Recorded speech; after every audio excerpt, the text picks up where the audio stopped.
you've heard it a million times, right? Work hard, save your money, invest early. But if it's really that simple, why do so many of us feel like we're just spinning our wheels? Well, today, we're going to skip the usual stuff.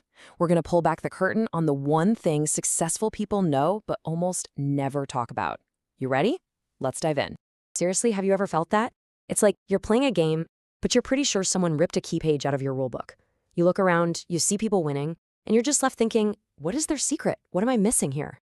And you know, that feeling, that's what leads us right into our first part of this journey, what I like to call the promise of a secret. I mean, it's just human nature, isn't it? We're all looking for that shortcut, that secret key or magic formula. We see the long, hard road, but then we see these people who seem to have found a secret door. And of course, we can't help but wonder, what do they know that I don't? So, when we go looking for answers, what do we usually find? Well, it's always the same old advice, the stuff we hear all the time. You know the greatest hits, right? First up, of course. Just work harder. Put in those extra hours. And then you've got the classic budgeting advice. You gotta pinch every penny. Definitely skip that latte. And rounding it out, the holy grail itself, invest early. You gotta let that compound interest work its magic. Sound familiar? Yeah, we've all heard this 1,000 times. Okay, so that's the advice, which brings up a really, really important question. Why do so many people still fail? And that right there, that's the heart of the issue. I mean, if the recipe is that simple, why isn't everyone financially free? It has to mean that the formula we're all given is incomplete. There's a missing ingredient. Think of it like this iceberg. All that common advice, work hard, save, invest. That's just the tip. It's the part sticking out of the water that everyone can see. But the real power, the huge, massive foundation that actually supports the whole thing, well, that's hidden deep beneath the surface. And that's exactly where we're going next. All right, let's take a deep breath and go below the waterline to uncover the unspoken truth.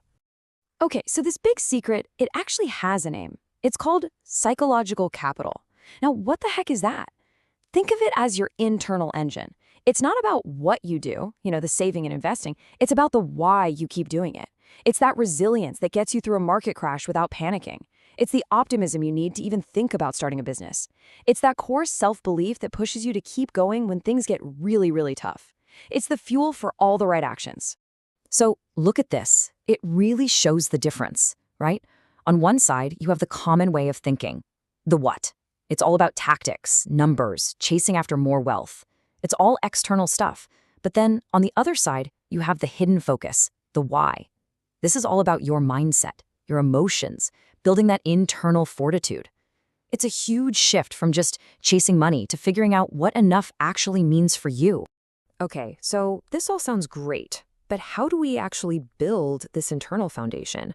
Well, that brings us right to your next step. Now, hold on. Before I lay out some steps, I gotta be super clear about something.